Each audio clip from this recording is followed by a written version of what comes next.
Welcome. We are back. Making sure my audio is all good. I was kind of messing around with some stuff before the stream, so I want to make sure that nothing's like messed up. But yeah, let's get right into it. Hope everybody had a good day. Another day in the market. Tonight's stream, let's see. So for whatever reason, I think maybe it's the new overlay.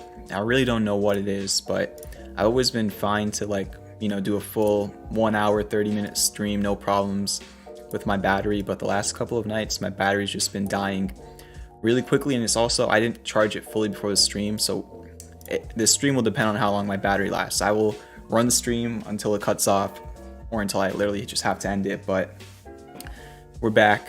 I don't even know, how much we're gonna be able to do in terms of ticket requests. So if you're here only for ticket requests, no promises tonight. I'm saying that in the beginning of the stream. We'll see if we have time, but let's get into everything while people are hopping into the stream. We'll talk about Bitcoin. If you're in the Discord and you looked at the crypto technical channel earlier today, when Bitcoin was around, I think like over here, I shared this 4-hour chart. You have hidden bullish divergence on the 4-hour. We talked about the potential for that happening last night. And then you have another sort of descending broadening wedge acting as a bull flag. You've had that many times on this run up, just wedges and descending broadening wedge, like just all over the place. Like you see here, kind of had one here and then here as well. Like it's just happening nonstop, and it's still making higher lows. So still pretty strong on Bitcoin. I guess slightly you have classic bearish divergence on the daily, but that's not really doing much right now. So we'll see what happens. The NU crypto trade is up about 42% since the entry. The FIL trade already hit the target. I think almost every single crypto trade I've shared since I started the crypto alerts channel in Discord has hit the target, apart from NU, and that's like inches away. It literally got like 1% away from the target, if you can see like this wick right over here. So is what it is. Hopefully it can hit that target so we can have a flawless streak on that channel so far. Definitely good timing with Bitcoin for sure. But here's the rundown. We're going to talk about the market, everything going on there. Not too much of an update there. I mean, it was kind of a quiet day for the most part. Then we'll talk about Clover. We'll talk about MMAT. We'll talk about SPRT, AMC, GameStop, Fisker. We'll talk about the ongoing trades. So a bunch of different things to talk about. Yeah, let's start with the overall stock market and how that's looking. Kind of a boring day. The S&P was up a little bit, or up barely. The Russell was up 1/3%. The Nasdaq was barely up. The ARK was flat. The Dow Jones was flat. Just kind of chopping around the whole day on low volume. Not too much of a change. Let's see how that 4-hour hidden bullish divergence I mentioned last Friday is currently still playing out. We closed, I believe, again at all-time highs. So yeah, I mean, like I've been saying, for right now, it's just like the trend is your friend on the market is kind of what it feels like. That's really it. For the S&P, you have a little bit of a gap fill at 44.42. We'll see if that fills in the short term or not. For the Russell 2000 and for the ARK, this is where it kind of gets a little bit interesting. If you were watching last night's stream, I kind of just like really quickly mentioned how last Friday, Monday, and Tuesday were all just non-stop green. We opened and we just kind of went up for the majority of the day. I mean, if we go over to the 1-hour chart, this was Friday's low. You could see we really had no sort of pullback since last Friday. Let me just make sure about that. The 19th. Yeah, I think this was Friday, or around here was Friday. But basically, from Friday until today, we just went up and up and up and up and up on small caps. And last night I kind of mentioned coming into today that it would just be surprising to me if we did that for another day. So we opened green again, but the final 2 hours of the day we did see a pullback across the board on a lot of small caps and mid caps. And that definitely was like, what's the word to use? Like, it didn't surprise me. Today, like in the morning when I was looking for day trades, I really couldn't find anything that looked great to me. And if you're a premium member, like I think around like 10, 15, 45 minutes after the market opened, I was already like probably just going to sit on my hands for the day. And I didn't really trade anything today. So it was just kind of like, letting the profits from the last few days just sit there while I wait for better setups to kind of come back. And just let a lot of oscillators reset. So many different things were overbought on the 1 hour. That was the first thing I looked at.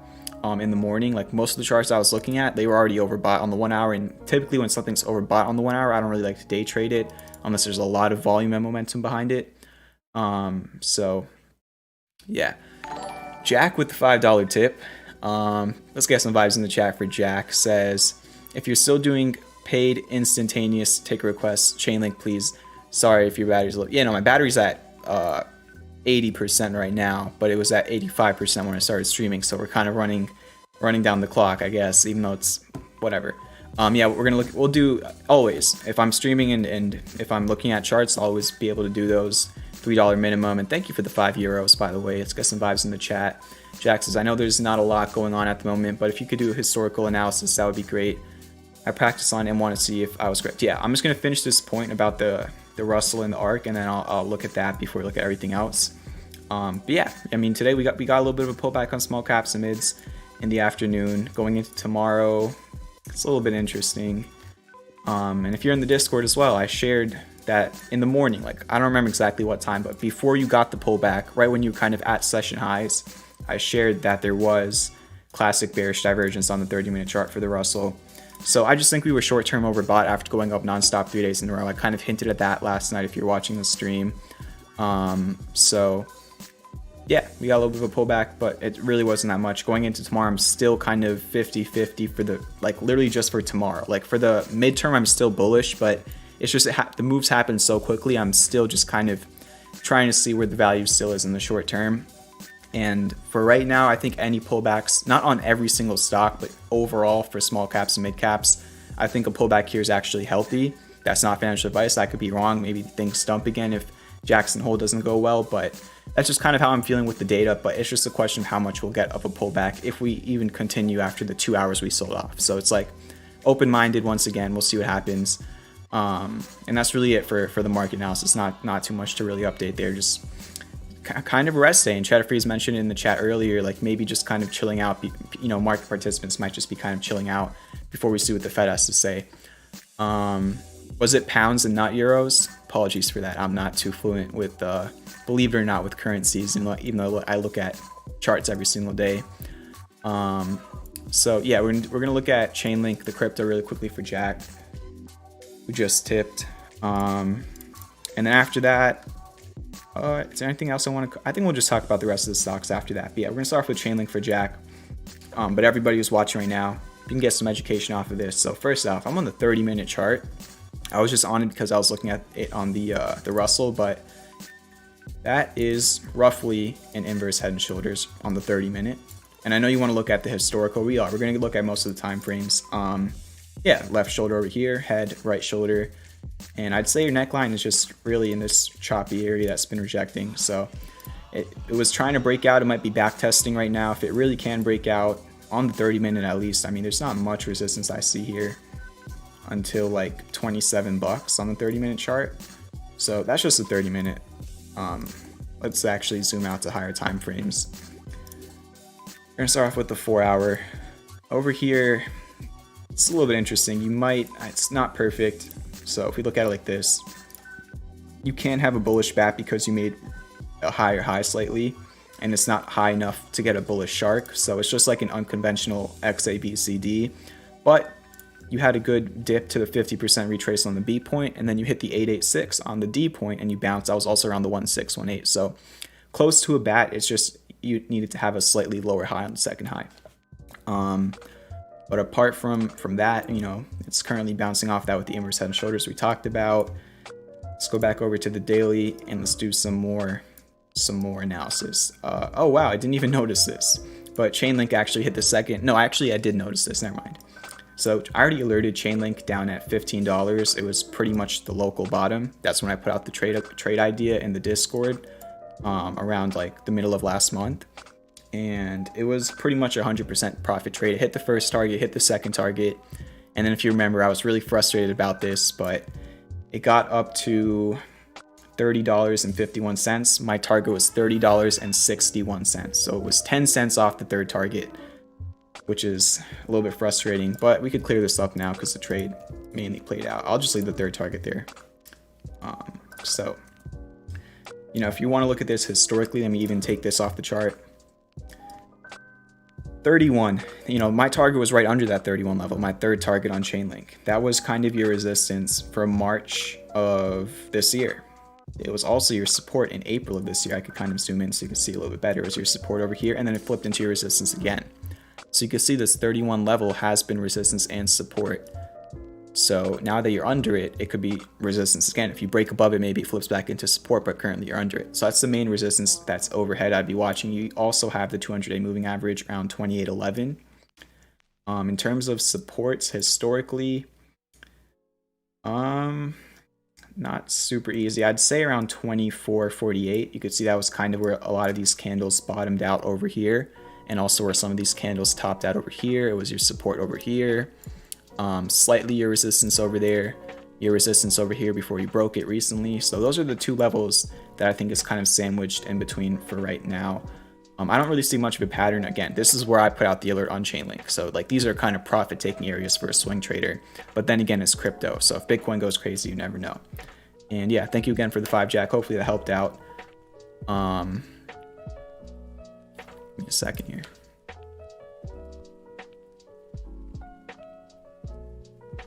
But yeah, we got almost 40 people in here. Make sure to hit that like button. Make sure to hit that subscribe button. If you're not on the Discord, we're like five or six members away from hitting 2,000 Discord members.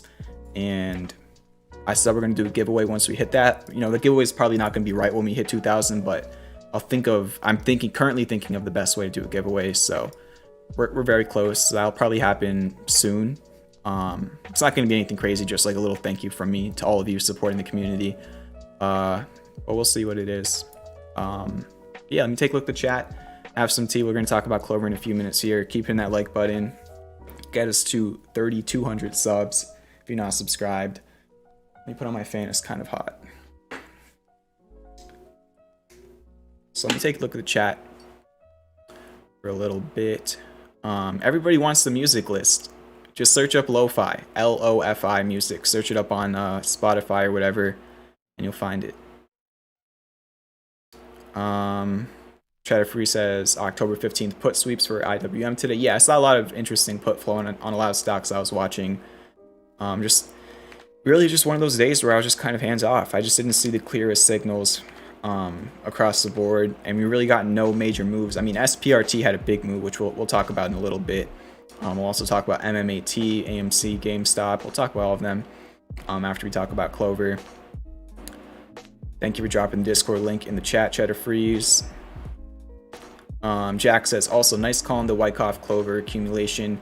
Never seen something follow it that closely before. I will say, I've been using Wyckoff accumulation probably this whole year. January, when we did the Fisker trade, which was, for everybody that's a fan of Clover, this is not the first time I've talked about Wyckoff. This was the first time. It was back in January on Fisker. I'm wearing the Fisker hat right now. And, Fisker is my favorite stock. I will say I love Clover, but Fisker changed my life in more than one way. So I have to say forever, like as much as I mainly talk about Clover now, like forever, no matter what, no matter if another stock makes me a billionaire, Fisker is kind of what really started it all for me. So I always have to say Fisker is my favorite stock. Clover is second for sure. Don't dislike for that. It's just me being as honest as possible, but that does not mean I don't love Clover. I do. But this was the Fisker trade in January, and that was Wyckoff accumulation. And honestly, the Clover Wyckoff accumulation is better than the Fisker Wyckoff accumulation in terms of the schematics and the phases. The one thing that was better about the Fisker one is that it's very clear on the daily. The Clover Wyckoff's not really clear on the daily. It's more clear on the 4 hour and the 1 hour. So yeah, that's just some history for those of you who weren't here back then. Was that a cipher on Chainlink? I can't remember. I mean, I could just bring up the chart. 1 second.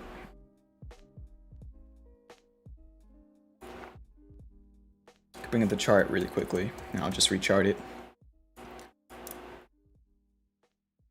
I don't even remember how I had that charted either, but we'll give it a shot. Was it this? I don't think it was that.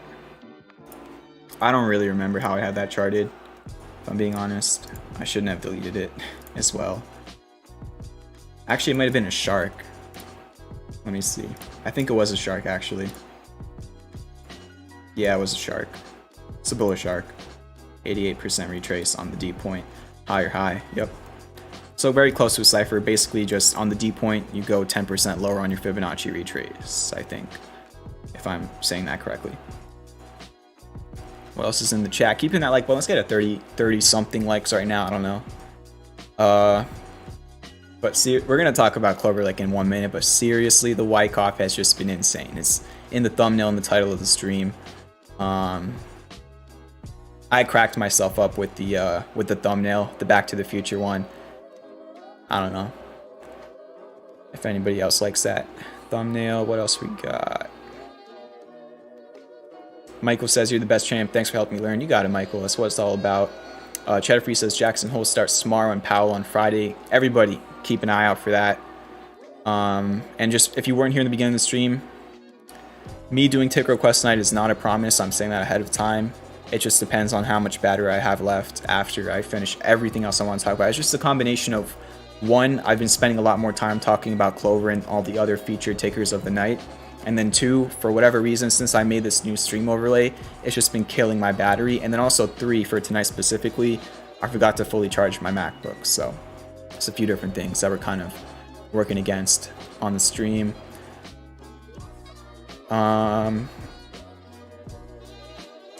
Maxim says, took a bit off the table from Clove today. Should I scale back in? We're going to talk about everything Clover in a second here. I can't tell you what to do specifically, though. So, sorry. I'm not a financial advisor.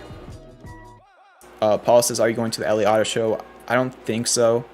Honestly, I doubt it. Maybe, but also I probably have college, and I don't even know what days it's on. Probably not. That's going to be my answer for right now. Jack says, why do you use the cipher tool for the shark? It's I think on the higher high XABCDs is why you use it, if I'm not mistaken, because I only use it for the shark and the cipher. I learned that from Mitch Ray's Discord. But you know, roughly, like, and I've said this before, but like, they both can work as long as they're within the rough fib retracements. It's just if you want to be, you know, super precise, the cipher tool for ciphers and sharks, and the XABCD tool for most other things. But it's, you know, it just depends on how perfect you want it to be, and also depends on the exact XABCD figure, if that makes sense. Sometimes you'll get a cipher that only looks like a cipher when you're using the cipher tool. Sometimes your cipher will show with also an XABCD tool, but like, it's just whatever. Just to put it lightly, use both if you want to be as precise as possible. The Waffle Maker says, do you think it would be a good idea to add on the dip tomorrow/Thursday? Tomorrow is Thursday for Clover. I know this isn't advice, but do the technical suggest it's a good time to. We're going to talk about everything. Again, for everybody asking if you took profits today and you want to add back or whatever it is, I'm never going to tell you to do anything trading related. I'm never going to tell you to buy or sell any asset. That's just not what I'm going to do. I can show you supports and resistances and reward to risk ideas, but I cannot, you know, directly say it. I know you were saying that you're not asking for financial advice, but still, you just gotta learn the technicals and make your own decisions. That's what I'm trying to teach. I don't want to kind of just, you know, hand out all my direct things. Like, I don't want to just say to do this, to do that, to do whatever. I want everybody to kind of learn from everything I talk about on the stream, and then also I don't want to get sued because I'm not a financial advisor. So it's a mixture of the both. Jack says the thumbnail game has been pretty good for the past few days. I've been spending extra time on the thumbnails. I usually do them like 5 minutes before the stream, which is typically why I'm late most nights. But pretty much this week, I've been doing them like way earlier in the day, like while the market's open, and if no trades are moving, I just kind of get my thumbnail over with. JJ says, if Clover Trade works, I'll send you a new battery. That's not the, I mean, this battery is amazing. It lasts me all day. It's only when I'm streaming, and specifically with this new overlay, that it just kills my battery. But, you know, when I'm streaming on this overlay, my battery lasts me like an hour and a half to 2 hours. If I'm not streaming, it lasts me 10, 11, 12 hours. But it's also, I'm not just streaming. I have a lot of other things open for my sound, for my camera, for just everything. Maxim, all right, this will be the final chat, and then I'm going to talk about Clover, but Maxim says, can you explain why you can't just keep the MacBook charged? That is why. The only complaint I have about the MacBook is 2 ports. That goes with all MacBooks. I don't know about all, but a lot of them just don't have that many ports, so I need a port. I have to use one of them for my second monitor because I have to read the chat and put my stream up and my Spotify up. And then on the other monitor, well, you're seeing my screen right now, Trading View. So I need that. And then also I have the other thing which I just showed you, which is my mouse, which I need to chart, my camera, which you need to see me, and my mic, which you need to hear me. So yeah, really, I have no other option unless I get some sort of a other, adapter that has 4 of them. Because I have one that has 3, so we'll figure it out. It's just this has never been an issue until this week. You all know that. If you've been watching the stream, I always run the stream as long as I want to. It's just this week, I think it's the overlay. And also, I've been not great with charging my Mac fully before the stream. All right, let's talk about Clover. One word, Wyckoff. There's actually something else. Before I even talk about the Wyckoff, let's go to 30-minute. Look at this. Notice this today. I guess, it's developing since August 12th. It's not a cup and handle yet. It could be one eventually. For right now, it's just a rounding bottom. You just have rounding price action. What does this mean? The sentiment, right? All technicals are just reading the psychology of traders, right? Over here, traders, or if you want to say the manipulators, or whatever you want to say, there was bearish price action. Then you got down to the Wyckoff spring, a sharp bounce, then you became more neutral, and then bullish. So it just shows that over time the sentiment has changed. For right now, it's only rounding bottom because you don't have any sort of handle. So here's one way to look at what could potentially happen if Clover continues down tomorrow after it kind of closed the day red. Cup and handle, there's a potential for it. The handle's not developed for now, but there is. Also, even if it does dip down and you have the cup and handle, that would also line up okay with Wyckoff. And I'm going to talk about Wyckoff here in a second, but let's just get to the Wyckoff before I confuse everybody. So let's go back over to the 1 hour. What I'm going to do? I really don't do this on stream. I share the screenshots on Twitter typically, but I'm going to actually pull up the chart on stream so I can kind of explain it better to everybody.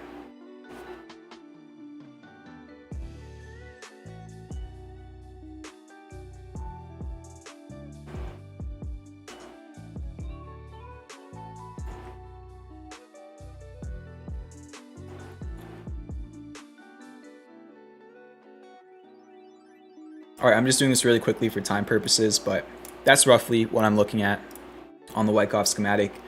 It's been nearly perfect so far, and again, by perfect, I don't mean every single line you see on the Wyckoff chart is what happened on actually Clover. By perfect, I mean all the things you look for in Wyckoff accumulation you have gotten, okay? I'm drinking tea for JG asking in the chat, as per usual, but I was drinking tea. It's part of the stream. All right, but what I mean by all of this is, these phases might not be super perfect. They're actually pretty close to it, apart from kind of the beginning, but all of this part is perfect. But what I really mean is all these little abbreviations you see, those are what really solidifies Wyckoff ideas. You have ranges, but then you look for all these types of things, right? Preliminary support, selling climax, automatic rally. We've gotten all of those, okay? If you've been watching the stream for the last week, let's keep it going. First thing we talked about last Thursday. This was on Thursday. You can go back to my streams if you weren't there and you think I'm BSing. Most of you were here, most likely. We talked about the spring as it was happening.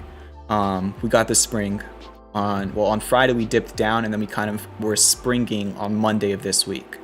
So we had our spring. Let me show you on the chart. I could just do this all over here actually, but let me go full screen again. You could see we talked about the spring as it was happening at the end of last week. Then we got the spring. I didn't really notice it when it was happening, but we also kind of got a test right over here if if you really look at it. Then what happened? You were in phase C. Now, what do you need to go from phase C to phase D? And this is why I say the actual parts of Wyckoff are more important than just the phases, right? You need to have an LPS. That's really what signifies that you're entering phase D. So, and what does an LPS mean? Well, that's exactly what we talked about last night. And not only did we have the LPS, we also had a sign of strength first, right? So we had the sign of strength, which was on kind of Monday when we shot up from, what was it? I don't even remember, 820 to like $9 on Monday. That was our sign of strength. We got the volume increase. If you were here for Sunday night stream, we talked about looking for a sign of strength coming into this week. We were talking about the Bollinger Bands as well, which I'm going to talk about later. And on Monday, perfectly, we got the sign of strength. And now, what did I say on last night's stream? To go into phase D, we need an LPS, a last point of support. And the weird thing about the LPS, which is last point of support, you can actually have multiple last points of support. So it's kind of weird, but that is what it is, I guess. That's what Wyckoff wanted to do on Clover. We take a look at it. We got a last point of support this morning. Now, what does that mean? We talked about this last night. Again, the sign of strength. We talked about it on Sunday night. It happened on Monday. Okay? The spring, we talked about it last Wednesday night. It happened on Thursday and Friday. Or we talked about on Thursday and it happened on Friday. So those were both spot on. And then last night, again, we talked about the next thing, which was the LPS. And we got one of them today. Okay? Now, what does that mean? The low point of a reaction or pullback after the sign of strength. So we got our sign of strength when Clover shot up from 820 to 9 earlier this week. And now what we had was a backup where we flipped a previous resistance into a support on low volume. That's what pretty much happened in the first hour or so of the day. Okay. So I'm going to take this Wyckoff chart off my trading view and I'm going to show you where that LPS was. Okay. What time frame was I looking at? Right here. This is roughly an LPS. So if you remember what I just said, you're looking for a flip of a previous resistance into a support on diminishing volume. That's exactly what you got this morning. We talked about this last night. I mean, this is not me calling it. This is Richard Wyckoff calling it a century ago. Isn't that crazy? I'm just kind of following his footsteps. But exactly what you wanted next happened, and we talked about this last night. You had a resistance or a candle high on August 24th, which was yesterday at 856. Today your session low was 856. You bounced off of that. You were dropping to that level on lower volume, and that was your first LPS. What happened after that? Well, bounced up, went back to 9, and it created an intraday ascending triangle, something around this line. All right, something like this. I was watching it. This was the only, because if you remember, like I said earlier, if you're a premium member, right in the morning, I said, you know, the market's been really strong for 3-4 days. I want to kind of be a little bit easier today. So I already kind of figured out within the first hour of the day that I'm just going to be sitting on my hands, not really trading much. So I just spent most of the day looking at the Clover chart. And we were watching this the whole entire day. This ascending triangle. On the 5-minute, it was as perfect as it can possibly be. You were even kind of breaking out with the back test on the 5-minute. And then what happened? This happened. Just the whole entire small/mid cap type of sector started pulling back in the last 2 hours of the day, and it took Clover with it. So just the overall sentiment of the market, just, you know, when it first happened, I was like, really, that was a perfect triangle that took 4 hours. Typically, you don't get a 4-hour pattern that develops on the 5-minute on the same exact day. That's very, very rare. Typically, 5-minute patterns take like an hour to develop. So that just increased the probability, but I was like really surprised when it broke to the downside after almost breaking out, which is why you always wait for confirmation. It never really confirmed on the 15-minute or the 30-minute, which is what I talked about if you're in premium as well. And I'm like, what just happened? Then I look at GameStop, and I look at AMC, and I look at the ARK ETF, and I look at the Russell 2000, and it was just kind of everything.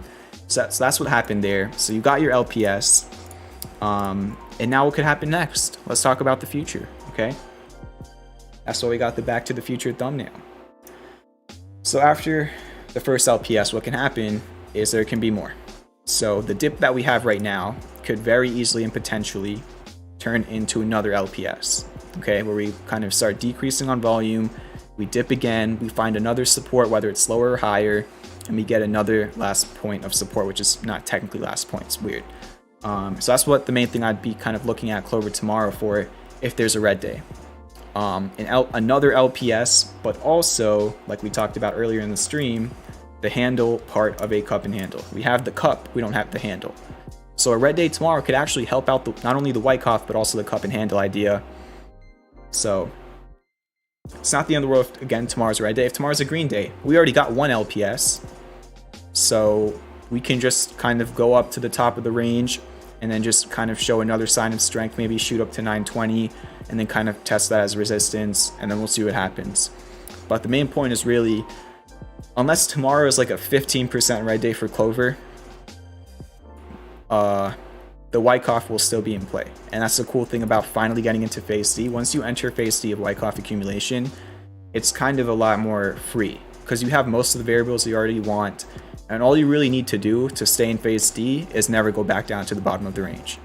So as long as Clover never goes back down to 750-ish, it could still be in, the final phases. And if I'm looking at this completely wrong, then we might have to extend out the Wyckoff. It might last another 2 weeks. You never know. Like I said, since the beginning, since we started talking about it, you don't have to always have the same exact phases, right? If things change over time, you can extend your phases in Wyckoff. That's happened. So yeah, that's the majority of, the Wyckoff update going into tomorrow. A green or a red day can be good for the Wyckoff. Obviously, I would prefer green, but it's not necessarily, you don't need a green day. As long as you never go back down to this level, you could still be within, or you still are within Wyckoff accumulation. So as long as you never break under the spring, you're still there. So just want to make that very, very clear. So hopefully that kind of was a good update. I mean, I'm really, really surprised on how well the Wyckoff has been going. And then also, if you're watching Sunday night stream, the title of the stream was literally why CLOV might bottom this week. That was the title of the stream. We were right over here. This was right where, like, while I was streaming, the price was right there because it was the weekend.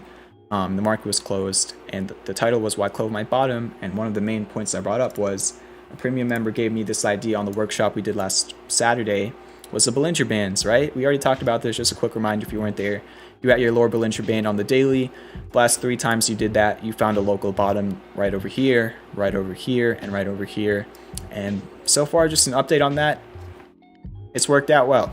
So now we actually hit the upper Bollinger Band. But the strange thing is the Bollinger Bands are still very, very tight, which still means there could be a much, much sharper move than what we just saw. So there we go. Now, how can I be as unbiased as possible? Again, I'm bullish on Clover fundamentally. I think regardless of what I'm about to bring up, I still think there's a lot of upside potential. But as a technical trader, I have to bring up every single variable I see on the charts. I still think there's more bullish than bearish variables on the charts. But there is one bearish variable that I have to share. That's just my duty. If I see something on the chart, I bring it up. 4-hour bearish engulfing candle today. It's not the end of the world. It wasn't on the daily. Your daily was more of just like kind of a doji candle almost. That was just kind of neutral. But on the 4-hour, just letting you all know, I mean, this is not the end of the world. It's a variable on a chart. There's a certain probability to it. Just even if it does see fall through to the downside, then we already talked about the cup and handle. So it's like, it's not the end of the world, but I want to bring that up. You could look this up online. This is a bearish engulfing candle. I'm not just making that up. Just being as honest as possible. I'm not trying to be like a moon boy here. If I see bearish things, I will bring them up. It's just for the most part, I've only seen bullish things. But we do have that. And then there was one other thing. If you follow me on Twitter, or if you're in the Discord, I mentioned this in the morning. I did. It was overbought on the 1 hour. So the last 2 times it was overbought on the 1 hour, CLOV went from 9 back down to 8. That's also a fact. Right over here, you were at 9. You went back down to 8. Right over here, you got very, very slightly overbought. You were above 9, you went back down to 8. So I think another good sign would also be, since we were overbought, now we're not overbought anymore. The dip that we saw at the end of the day reset the RSI, which is good. Now, how far it goes down, we'll see if it even does. But I just want to bring you all the variables so you can make your own decision. Hopefully all that was insightful. I think there's probably a few more things on it. I don't even know. But let me read the chat before we continue going. Keep hitting that like button. Keep hitting that subscribe button if you didn't already. Join the Discord. Let me see how many Discord members we're at. Let's see here. We are at 1990. It's not loading. We're around like 1994. Okay, so we need 6 more members in the Discord to get to 2,000 members. So make sure to join that. Also, I said I was going to remind everybody, because these only happen once every 2 months or so. Doing a premium sale this week. I'm only bringing it up because there's a sale. Short story, or not short story, or what's the phrase, like long story short, I guess. If you want to know what premium is, because the way I kind of have the website set up is, I'm always a big believer in, like, you always want to overperform. So the website's, I'm not going to say vague, but it doesn't really show you everything. The website is just, it's very straightforward. It tells you what you would get, what the disclaimers are, whatnot, the pricing, how to join. That's on the sign-up page. But really, premium is just a way to get a lot of access to my mind, if that makes sense. That's where I'm most active in any other chat on Twitter or Discord throughout the day. That's where I share as many day trade ideas as I can. I can't share all of them because sometimes by the time I get in a trade, it's already taking off and I don't want people chasing. But as many day trades as I can share, I share them there that I take myself or that I'm just looking at. You also get additional swing trade ideas and weekly watch lists, and I'm really just updating nonstop. If you looked at the chat, if you're a premium member and you look at the chat, pretty much the whole entire day I was just sitting there updating on Clover and the other ticker, which I'm not going to bring up, we're trading options on. So that's really what's in premium. There's a sale until the market closes on Friday afternoon. That's when the sale ends. They don't come around often. If you want to sign up for the monthly subscription, use the code CHAMP at the checkout page and you'll get $5 off. If you want to sign up for the annual subscription, use the code CHAMPIONVIBE and you'll get $10 off. There was one thing I wanted to bring up. Oh yeah, I can't show you the actual premium sheet because it's just going to show all the trades and everything, but I'll show you the weekly sheet in a second here. And again, keep in mind, I'm not going to act like this is every single week. It is certainly not every single week, but this is currently how the week's going. So I don't get sued. I have to say past results are not always indicative of future results, but I mean, that is true. That is definitely true, but this is how the week's going so far. Not a typical week, definitely a good week. We had an AMC swing trade hit the target for a 41% gain. BIR swing trade hit the target for a 30% gain. JMIA hit the target for a 13% gain. I learned this on Monday, but it's been on the watch list for like the whole entire month. I was just waiting on it to get to a certain level. And then these are kind of the rest. You can't see those ticker names because you're not in premium. If you are in premium, you know what all these are. So it's just where you can get additional swings. It's where you can get my options trades. I'll be honest, the options trades have been kind of like the best thing for the last 2 months because the swing market's not been the best. But the swing trades back in May and June, if you were there, oh my gosh, you were hitting like 40%, 40%, 40%, like for 3-4 weeks in a row. It was insane. So this week's definitely kind of felt like that, but yeah, options have just been amazing, for Clover specifically. And since up over here, this will just be the last point, I'll stop talking about it, but I just want to make sure everybody knows. But like since up here, I've shared about 20 Clover call option ideas, and about 16 of them have been winners. Yep. In a downtrend, trading only calls. Never have I ever shared a put option idea about Clover in premium, or any short idea. It's all just been call options, which means bullish if you're not familiar with options, and 16 out of 20 of them have been profitable. They were shorter term time frame types of trades, and yeah, so those are just some of the things we get in premium.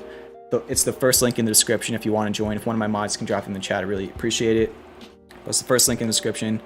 Sale lasts until Friday at market close. And let me talk to the chat for a little bit. So let me pull Tradedics up for a second here. We still got to talk about MMAT, SPRT, AMC, GameStop, BlackBerry, the ongoing trades. If we have time, which it's not really looking like it. Take a request, we'll see. But I'll just pull this up while I'm going to look at the chat. Shout out to Tradedics. You could see the website name right here. It's my favorite trading platform. I'm not paid to say that, but they definitely help me out a bunch. We just kind of work together. There's not necessarily, them paying me or whatever, but they hook me up with a free paid account. And if, other people they're really, really kind to me. So I try to be kind to them. And I use this every single day. If you want just live options flow, Wall Street bets and Twitter chatters, and just algorithms that read, how stocks are looking, and scanners and whatnot. I've talked about it a bunch, but yeah, let them know that you heard about it from me. I mean, there is a referral link, but I'm not going to take out the time to share. Just if you want to sign up, it's there. There's a free and a paid version on that. But for Clover, the options chain, it still is pretty loaded, and this went up. This went up. This is the kind of the interesting thing here. Thank you, Cheddar Freeze, for dropping the premium link in the chat. But look at this. I was looking at this, I think, like last night or the night before on stream, and the $10 strike had like a 65,000 open interest. It's now at 81,000, and it was just about at that level. If I can remember correctly, I might be wrong. I think it was at this level last week. And if you were here last week, you know that the options chain was insanely loaded last week, and most of the calls that were set for the August 20th expiration expired worthless. But the call option chain is shot right back up. It's insane. So just wanted to bring that up. I noticed that it's actually, increased. I don't know if it's going to show it up here, but I think on the 24th is when that really kind of happened, where the calls kind of really came back into force, which was yesterday, the day that we were up 10%. Yeah, it was. So yeah, I mean, I definitely think it had something to do with just the fact of Clover doing well yesterday. maybe just some people foaming into calls. Just wanted to bring that up as well. Let me take a look at the chat. Yeah, the TradeAddicts promo code is in the Discord.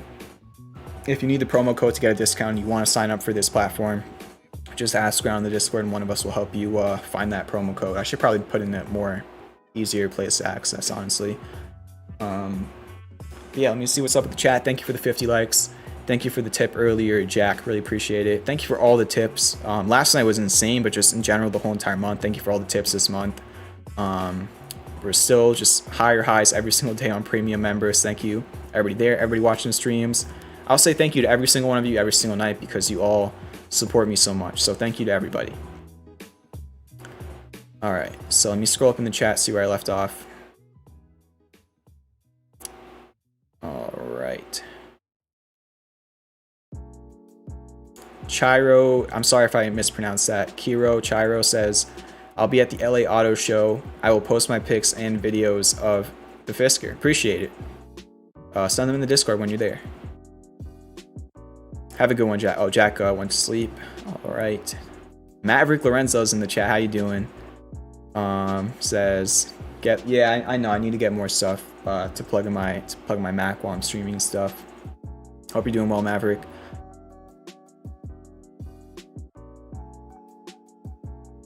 Maxime says, being a devil's advocate here, but don't you think this will move just like all the other meme stocks? As much as I like the company, its fate is decided with GME and AMC. Great point. Clover, GameStop, and AMC. I'm not going to do it right now. You can pull it up if you want to on your own charting software.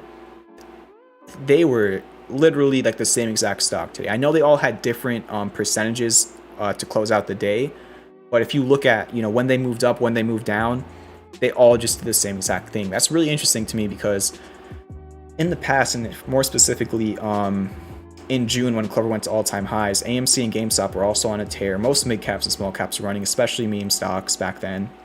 But Clover, it definitely was kind of grouped into the meme stock mania, but it wasn't necessarily like perfectly following GameStop and AMC on intraday moves. I think Clover actually, we could look at this just to so I can fact check myself. On GameStop, let's look for June 8th. So GameStop hit its highest high the day before, and then on AMC it hit the highest high on June 1st. So they, you know, they didn't work perfectly together, but they were still somewhat correlated. But today, if you look at the correlation on all three of those names, very, very, very correlated. So I was definitely looking at AMC and GameStop also intraday while I was looking at Clover. We're gonna talk about both of them in a second. I'm just reading the chat.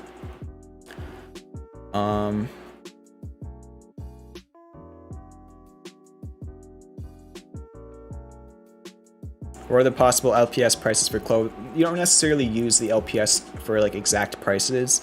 You're just using them to look for flipping previous resistances into supports on lower volume pullbacks.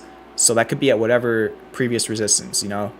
You know, just off the top of my head, 850 was a big middle of the range resistance that we already kind of back tested today. If we break that, then you got 820 and then 8. But we'll see what happens.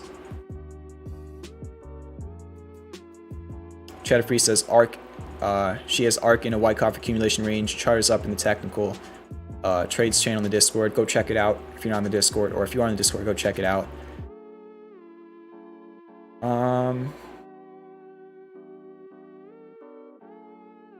What else? L says, what's the best indicator to identify daily trend for day trading? I'm using VWAP in 200 EMA. That's interesting. I've heard, you know, the 5, the 10, the 11. Actually, I've heard the 5 EMA, the 9 EMA, which is what I use, the 10 EMA, the 11 EMA, and the 20 EMA as intraday moving averages, but I've never actually really heard too much about the 200 EMA. Because the thing is, won't the 200-day moving average kind of be detached? I mean, unless the stock is already trading around the 200-day moving average, but like, what's the percentage amount of time that a stock is trading right by its 200-day moving average? I know it's an EMA, but still, I don't know. I mean, if that's what you use and it works well, I'm never going to hate on anybody else's method of making money. I'm just saying that's interesting to hear. I've never really heard that one before. But yeah, for me, it's VWAP mainly to identify the daily trend, just to answer your question. And if it's going to be an EMA, I use the 9 EMA. Chatter Free is saying TradeX. The owner of TradeX told me how to pronounce it like months ago when I first talked to him. Like I think it was like December or something of last year, and I just completely forgot how to pronounce it. I need to ask him for sure.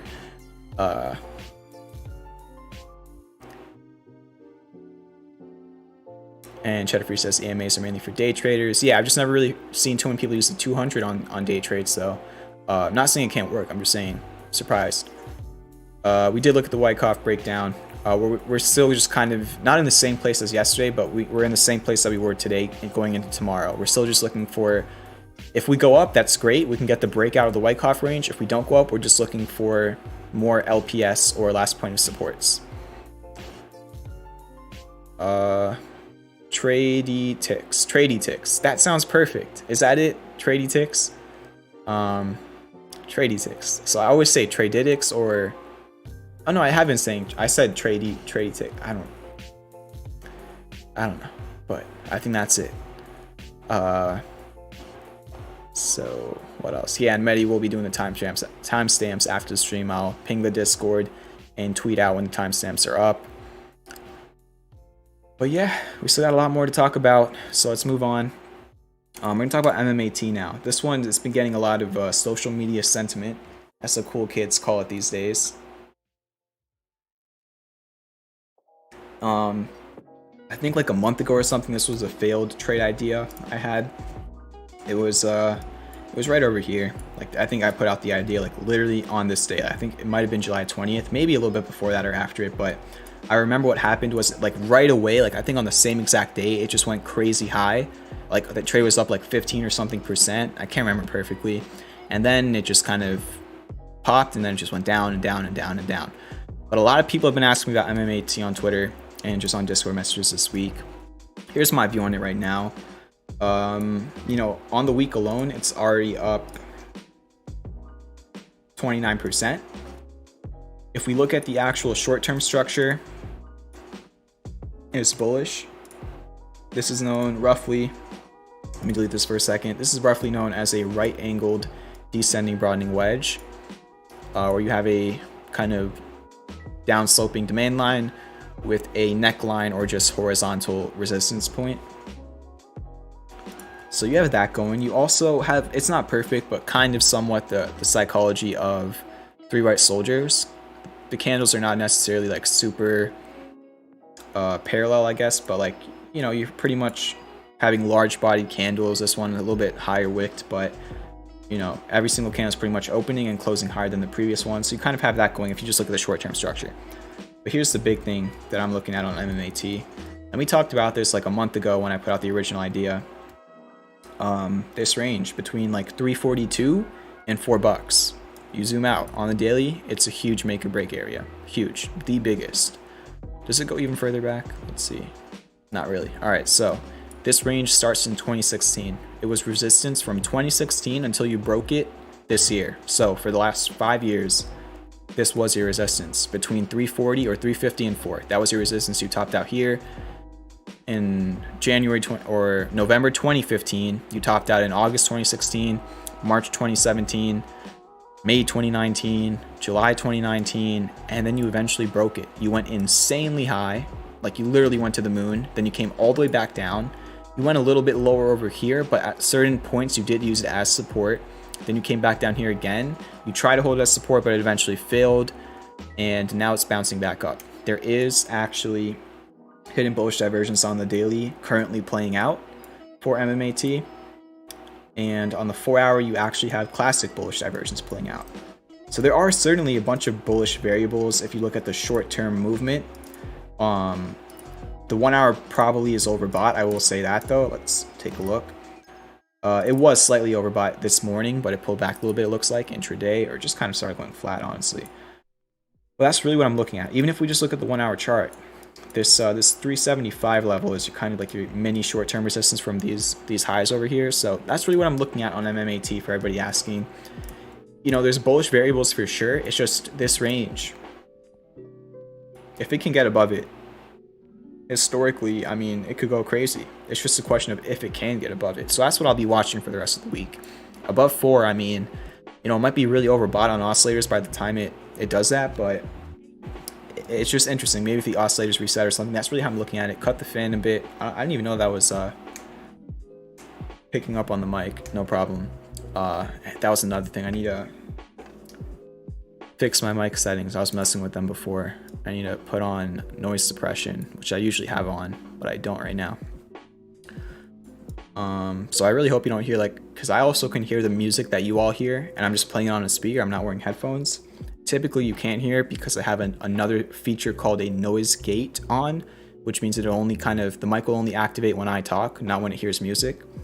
So just a bunch of nerdy stuff, but I don't know if anybody cares. So I'll just move on. That's really it for MMAT, just for everybody asking. For SPRT, right over here, this yellow box, this is another one that's gotten super hot across social media.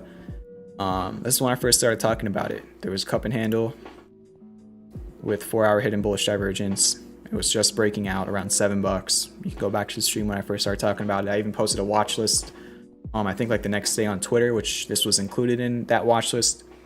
And since I started talking about it and the watch list was out, it's gone up pretty much 100%. I did not put out any official swing trade idea. I thought about it for like a week, but I was overthinking it too much. And typically whenever I overthink putting out a trade idea, I just don't do it because better safe than sorry most of the time. But this time it definitely worked out well. So congrats to everybody who's been killing it on this. You know, looking at the chart now, we even charted the resistances, I think, on Sunday night before the week even started. I gave the resistances of 1148, 1368, and 1486. Well, on Monday, you topped out the first resistance I shared with you all, which was 1148. On Tuesday, you kind of shot right through 1368. That really didn't matter too much, but you did roughly top out at 1486. And then today, again, you topped out that upper resistance. So if you watched Sunday night stream, not only was I saying that it was looking pretty bullish off of this demand line over here, I also gave you the resistances for the week. The first one acted as resistance, and the third one also for 2 days now has acted as resistance. And these come all the way back from previous swing highs and swing lows from literally a decade ago. So that's why you always want to be looking left on your charts and going on the daily and zooming out. But I know everybody's talking about this. I think it has a high short interest, if I'm not mistaken. It was up 20% today. Personally, I'm not in it. I traded a little bit last week on some calls. So we'll see what happens tomorrow. I mean, there's no pattern here. It is overbought here on the daily and most of the time frames, but it's just one of those times where technicals might not matter too much because of all the hype around it and the short interest, like we saw with GameStop and AMC after they ran. But the crazy thing about these types of things, right? At this point, the technicals, you don't really have much of any technicals on high time frames to look at. You could obviously day trade it with lower time frames. But we talked about AMC and GameStop looking bullish before they went crazy in January. Not just me, even Mitch Ray, if you watched him, he was all over AMC and GameStop months before they went crazy, talking about Wyckoff accumulation on both of them and a lot of other people I know. But like technicals, for a lot of these things, kind of can predict the crazy moves, right? We were talking about this down here because of only technicals, but now it's so much more than just technicals. That's why I really want everybody to learn. We're like, technicals might get boring to some people, but they help you get in potentially at the best areas possible, right? Even on Clover, we were talking about Clover at the all-time lows back in March. I put out a trade alert. It's timestamped on my TradingView page at the all-time lows because of technicals, right? Same exact thing before it went to all-time highs. I was talking about how it kind of looked like Wyckoff accumulation back then on stream. So it's like, these things are just really, really interesting to see how some of the really, really bullish looking charts that we bring up on the stream, at the time we have no clue that they can go up 100, 200% in a month, because that's just not conventional technical analysis. But just the idea of how so many things just start showing variables, and then 3 weeks later, oh, everybody on Twitter is talking about it and it's a short squeeze and whatnot. But just think about it like the composite operator, like we've been talking about, right? It's kind of, you know, finding the areas which make more sense, right? Accumulating shares in quiet times. You know, typically by the time things get all over Reddit and Twitter, you already missed a good chunk of the run. That's just how it works most of the time. So that's why I always want to help people try and get in before the big moves happen. Even if we look at this year, that's another one, right? When it was in the Wyckoff accumulation, nobody really cared about it up over here except for the FTM and this whole entire community. Watching it accumulate for a month, everybody just kind of looked past it while all the other EVs were going crazy.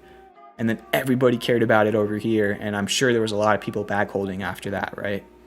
So I'm just trying to bring these things into your mind, not for financial advice, but just for education on technicals, right? Just really, really interesting to me. So we covered Clover, MMAT, SPRT. We'll talk about AMC for a little bit here. Already mentioned that it was a premium trade. Already hit the target, so hit the first target yesterday. Kind of topped out the same exact level today. You know, looking at AMC for the past week on stream, I've been saying every single night it looked bullish. You know, all of last week I was bringing it up on the stream, talking about the wedge breakout. Cheddar Freeze was talking about it as well in the Discord, and the back test and the hidden bullish divergence. That the same thing it had at $5. And then what happened this week on AMC, right? So it's just really, really cool to see. You know, looking at AMC going into tomorrow, it just made a big move. Just hit a target that I had. Could it keep going? It's AMC. You never know. I don't really see much of any sort of technicals going into tomorrow. You know, on any time frames, I could see it going either way for the short term. So there's really not much for me to talk about in terms of technicals. I just want to kind of bring it up. I mean, the important levels on AMC, 51. If it'll load, I hope my Wi-Fi didn't cut out. It says the stream is still good. I think TradingView is just kind of being weird. So we'll wait. There we go. You know, on AMC, you kind of already had this 2-day resistance at around 48.15 from just where you topped out yesterday and today. And then after that, you got 51, which was your previous support back from June as your next resistance. In terms of support, the strongest support I see is 38.67, which was your 2-day high over here and your 2-day low in this area. So those are your levels on AMC. And then next up,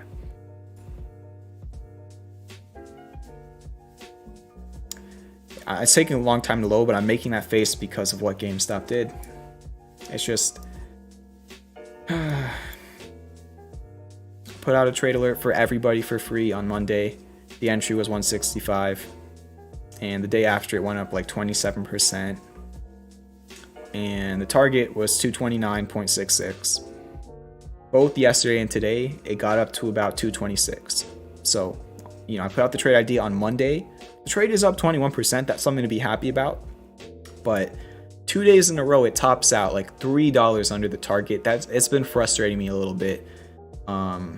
You know, so it's just ahead of time. It's hard to know exactly where it's going to top out when you're entering at these levels. But it's just like the target was so close. I would have loved for this to hit the target within like a day or two, or even tomorrow. But I mean, right now it's just not looking the best. Who knows? Maybe it was just kind of a rest day for meme stocks. After a really good 3 days, you just needed a rest day. We'll see what happens, but trade's still up 21%. As long as it holds above 187.5, it still looks fine to me. That's your support now. I'm not in it personally. Like I said this last night on stream, but last night on stream I said if I was in this personally, I would have just taken my profits around these areas, especially since today again it went back up to that level. I probably would have just taken profits when it was retesting yesterday's session highs. But regardless, we'll patiently wait for this to hit the literal target, even though it got so close.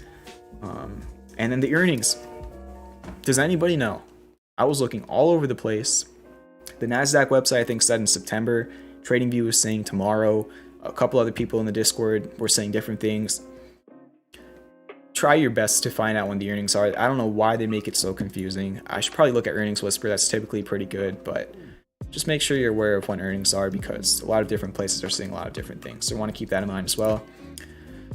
To quickly finish the rest of the ongoing trades, BlackBerry is up 1% since the entry. This trade's like a month old. It's not really done much, but had a good day yesterday. Pulled back a little bit today. Hidden bullish divergence roughly on the daily. And it's, you know, it's back above the entry. So we'll see what happens with that. There's not much of any other patterns. I mean, you had the double bottom off of $9.60, which we talked about on Sunday night. And that's been pretty good. Next up, WYNN. WYNN has won, all right? WYNN is a winner, okay? 13% gain in 2 days. I alerted this on Monday for everybody for free. Hit the first target. And it also, you know, it's testing this resistance, this 102 resistance. This was charted when I put out the swing trade idea. You look back in time, it was your support from May of 2019. So now it's kind of acting as resistance in the short term. We'll see if we can break above it. That's really it. I mean, it still looks good from a technical standpoint. There is a downside gap to fill, but as long as the momentum stays upward, it looks fine for right now. And we'll see if we can keep going. CZR is another similar trade, very similar type of stock. It's up 10% since I alerted on Monday. Already broke out of the wedge with the classic bullish divergence, and it's inches away from the first target. We'll see if we can hit it this week for a 12% gain. No technical update there, just continuing to trend higher. X pulled back 2% today. It's just had a really good start to this trade, but it's just kind of been chopping around for the last week. We'll see what happens. I just want to see it continue to hold above 25, and then what is this? What is Physicians Realty Trust? I think I looked at the website for like 10 minutes before I put out the idea, but I think this has been out for like a month and a half and it's done nothing. I think it was up 2% for like a week, like over here, and then just we'll move on for that. I don't know. I mean, it's not really a swing anymore. It's been more than a month, so that's up to you. If you're somehow still in this, make your own decision. I might stop carving on the stream. Don't be surprised.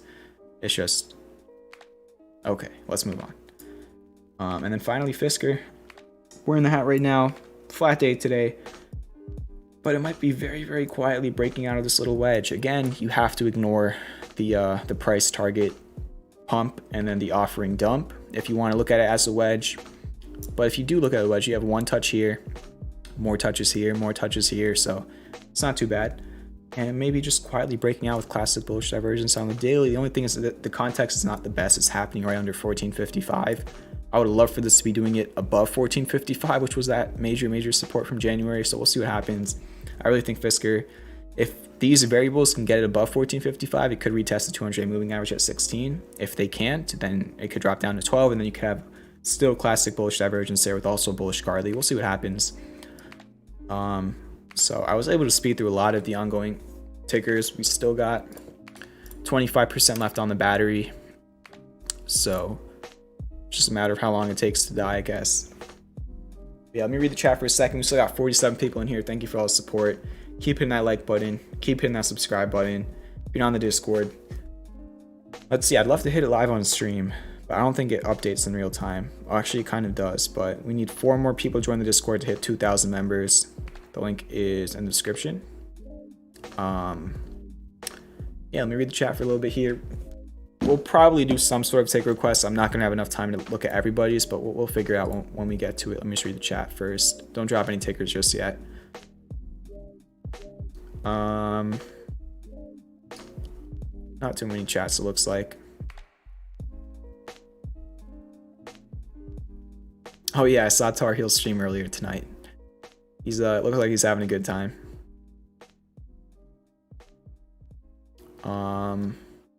Neutron Flux Lab says MMAT was a merge with Torchlight and Total Garbage. Yeah, I mean, a lot of controversy around everything going on there. Just a lot of people have been asking me about it, so I just did a chart breakdown for everybody. I really don't know too much about it fundamentally. What's up, Sunny, in the chat?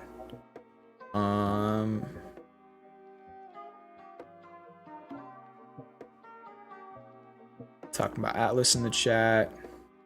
Neutron Flux Lab says your Clover trade back in March made the type 1, tested the hop. Those are some harmonic terms, and then blew through the type 2. Craziness back then. I personally got out of that trade early. Well, actually not early, but it was, if anybody remembers, the all-time low trade idea I put out. What happened was this. Made a 45% balance. I had a very aggressive target on that trade. I can't remember exactly what it was. I think it was like 13 or something. Eventually that target did hit before the stop loss hit, but personally it went up like 40 something percent, and then it started coming back down under this level, and then it broke this little mini support it had at 820, and then I ended up taking like a 30% profit personally on that trade, but I got back in over here. But just for some other history, I mean, again, this is not the first trade I put out on Clover as well. I know the if you weren't here, this was, where was it actually? This was it. If I delete this for a second, this right here was a perfect swing I put out. The first ever swing I put out on Clover was a perfect one. I got the exact local bottom and local top as the target. And yeah, that was in January before all the Hindenburg stuff came out. If anybody was here back then, that was like right after we started the Discord too. Like everybody was asking me, when's the trade setup coming out for Clover? I was like, wait. I sat for like a whole entire week, and then right at that 1320, which was a previous resistance with hidden bullish divergence, that's kind of where it all started with Clover and I. And then Hindenburg, I put out a failed trade in this area like a couple weeks after Hindenburg stuff came out, I think, when I was retesting the SPAC support. Then we put out the all-time low idea. Then it chopped around, and that's when I started day trading it. Again, I don't really day trade with shares, I day trade with options, but if you're a premium member, you see this candle right over here, and you see this candle right over here. Both of these days, they were both 20% days. Both of them were like day trade swings, if that makes sense. Like I think they were both swing ideas, but they happened within a day. And on this one, I called it on like the same exact morning. It was literally up like nothing. It was up like 1% in the morning.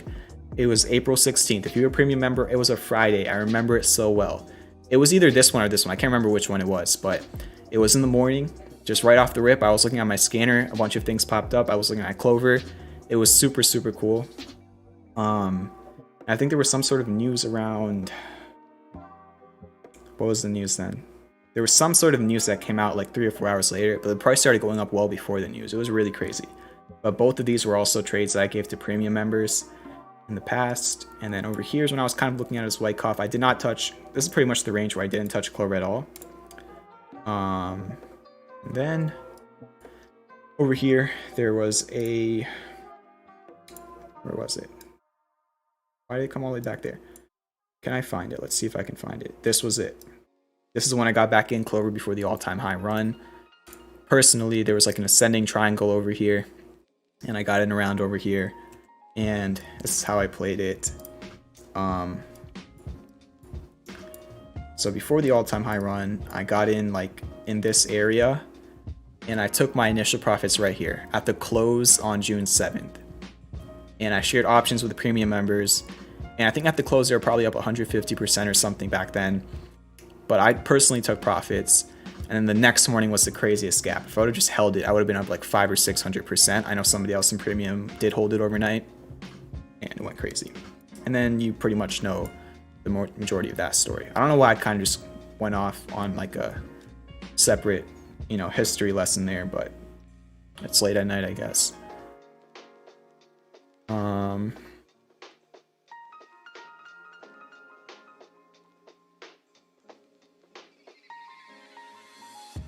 Futures are pulling back right now.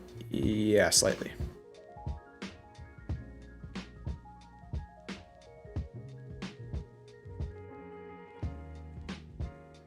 I did not hear about that, Brad, that you were talking about, the 1.8 million. The SPAC swing days were insane, for sure. Maxime says, getting into options more and more, can you recommend any people to follow or YouTube education series to learn more about options? I have a 1-hour options crash course on my channel under the can't think, I guess I'm getting tired. The free trading course, yeah. On my channel, if you go to playlists, if you go to the free trading course, I have a 1-hour crash course on options. You can either go to my channel and go to the playlist, or it's actually put in the description like 2 days ago. So if you go to the description of this stream, there'll be a link to my full playlist or my trading course. Other people, there's a couple good pinned resources we have. I think Cheddar Freeze pinned them in the options channel itself. I think there's a few videos there that you could definitely find. I know Theta Warrior has been crushing it on Twitter with options, lottos, ideas, and everything, but I don't know if Theta Warrior puts out like courses and stuff. I don't know too much about that. So yeah. JG says I had 4,000% that day.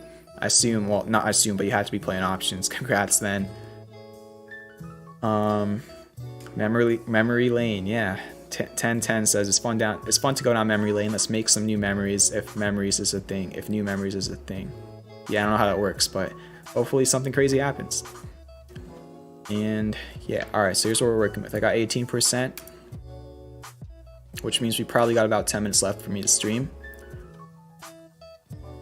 What I'm gonna do is, there's a couple things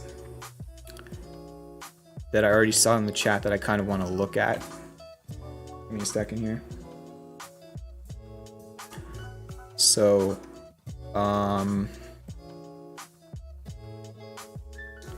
let's see. Thank you for all the likes. Yeah, keep subscribing if you're not subscribed.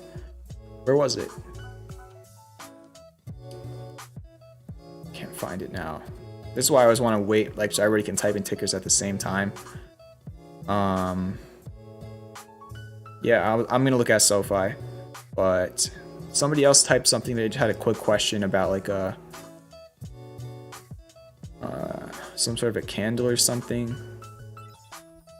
Oh, okay. Brad says, if you get some time, can you confirm if there's a bearish abandoned baby on the daily for MA? All right, come on. Laptop's being weird. All right, so I'm gonna do the next 4 tickers in the chat. So I already have SOFI and MA, so I'm gonna do 4 more. The first 4 is what I'm doing. If you're not included, I've said multiple times this stream already that we're most likely not even gonna be doing ticker requests. So don't take it out on me, just a little bit of technical difficulties on my end. But so I already have 3 in. We're gonna do 7 in total. So the next 4, I said 4, I said 5. I think I said 4. So Upstart is the next one I see in the chat. Then Square. I know AHH is not a ticker. Then MU. So 1 more, I guess. Next ones will be the last one. Just for time purposes, you know, if I could, I would stay on longer. So 1 more.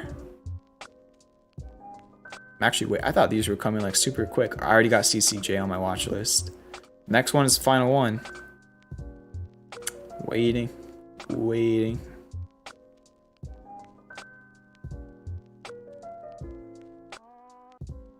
Okay, when I don't say we're doing 4, everybody types in like 20 tickers. When I say we're only doing 4, there's only like 3 in the chat. All right, Uber is the final one.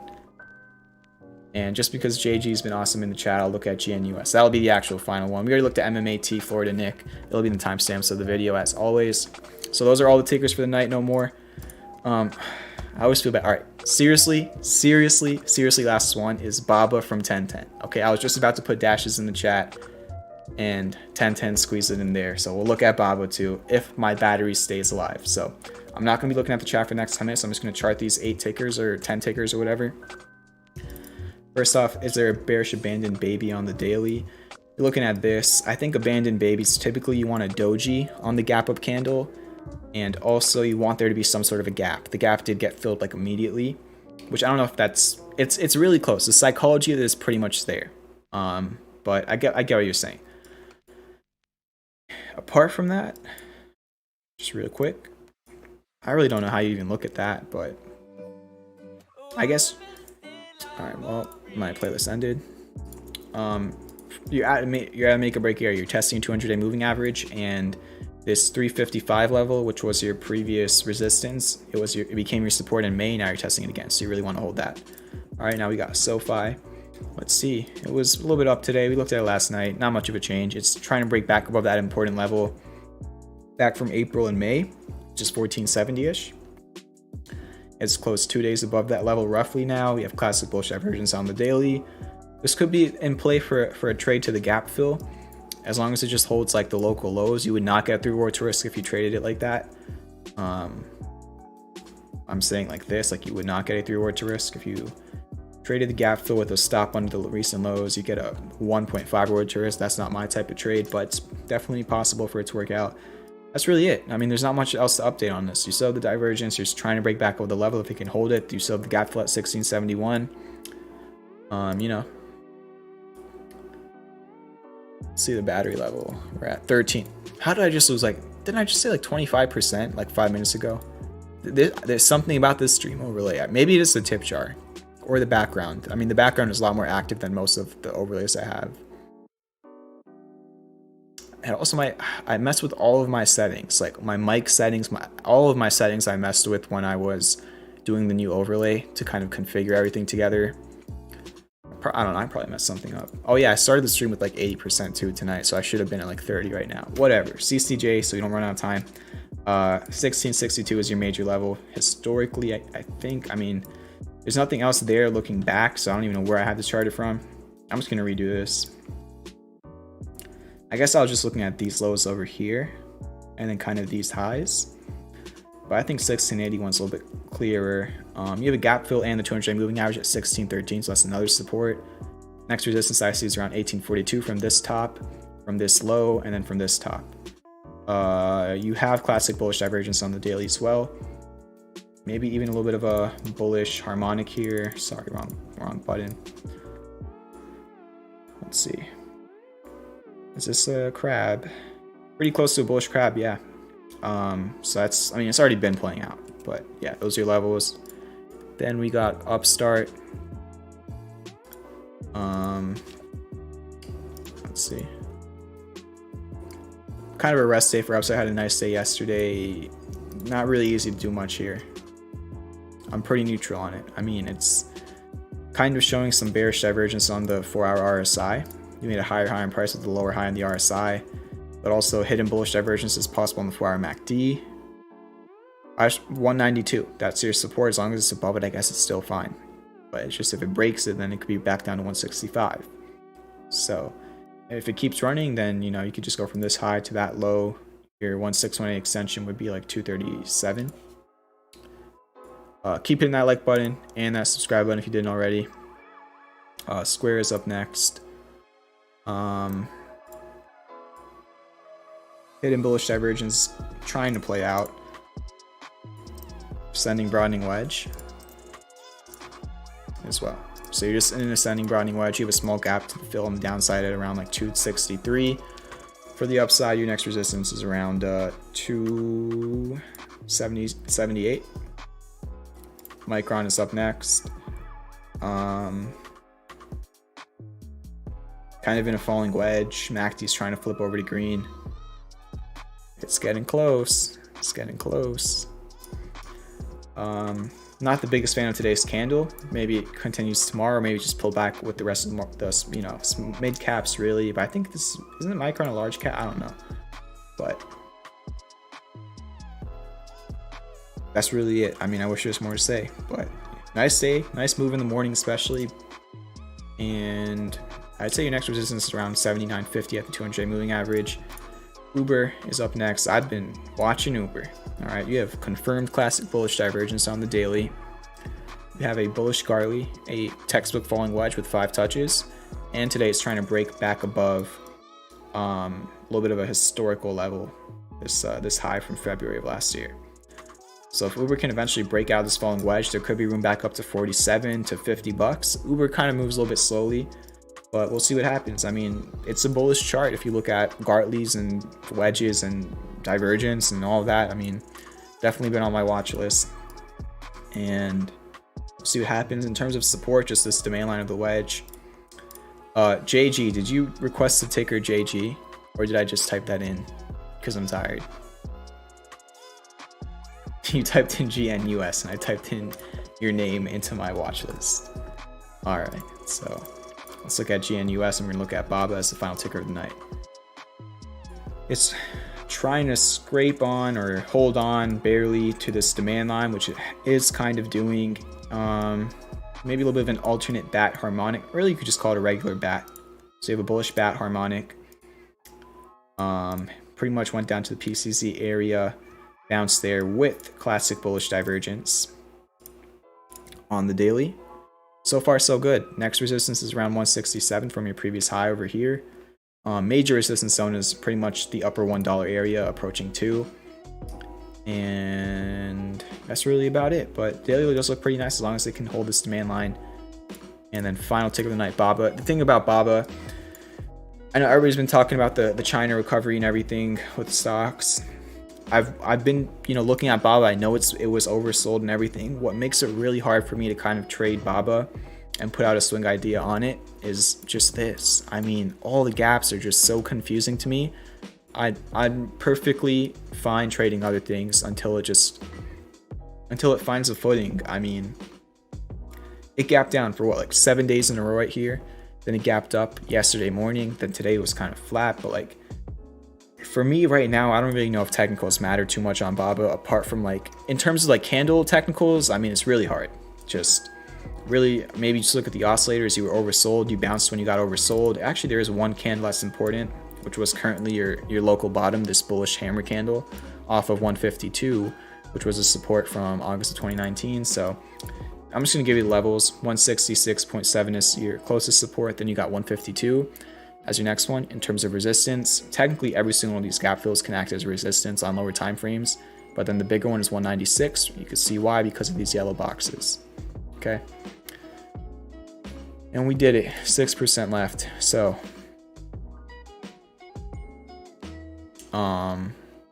again, it's weird. The battery has been good for the whole entire year. It's just ever since I changed the overlay. And like, I know everybody's just like, it's easy to hate on Apple because of like how my battery's dying on the stream, but I'm telling you, it's really like that was like the main thing I loved about this laptop, the battery. It just like literally there's been days where I wake up at 9 a.m. and I use the battery up until the stream, and then I charge it for like half an hour before I stream, and then I stream, and then like it can last like 12 hours, 13 hours, like if I'm trading and doing Discord and TradingView. Just for whatever reason, with either the settings I changed or the new overlay or the fact that I didn't fully charge my MacBook before the stream, it's just been dying really quickly this week. Like only this week. I don't get it. Somebody help me. Or I just need to get another port that has more chargers. So just gonna read the chat. No more take requests. Or maybe Apple has a new MacBook coming soon, and they're just kind of, you know that thing that, didn't they like purposefully like mess up like the batteries of like iPhones or something when like the new ones came out and they had to go to court for it or something? And I don't think they would risk it anymore, but I'm just making a joke. I have a computer there as well, but can't really stream off of it. Everything's kind of hooked up on this side. I use that for, you know, putting intraday charts on and also trading ticks. That's what I put on that computer. And then I have this MacBook, another monitor, and then a CNBC monitor. All right. A lot of diamond hands from Jose in the chat. All right, so that'll be it for the stream tonight. Got a few percent left on my MacBook. Maxime, MacBook is the computer to get. It's an amazing computer unless you're streaming with an overlay like I am. That's probably the only time it's not an amazing computer. I don't even know why I'm like shilling MacBooks right now. It's just this computer's been so good to me. I don't like all the hate that this computer's getting just because it's not good for a week. It's just, I don't know. But yeah, I used to be like a nerd about like computers and phones and all that stuff when I was in like middle school. Like the whole entire Android versus Apple debate. I used to love Android. I have an iPhone now with an FTM case on it, but I used to like love Android. Now I get so mad when people like, does everybody remember like back in the day when it was always like Samsung versus Apple and everything on social media? Funny, but yeah. Thank you for watching the stream. Hit the subscribe button if you didn't already. Also, join the Discord. Let's see if we hit 2,000 members. I still think we're at 1996, but you could hit it tomorrow if you join the Discord. And hit the like button if you didn't already.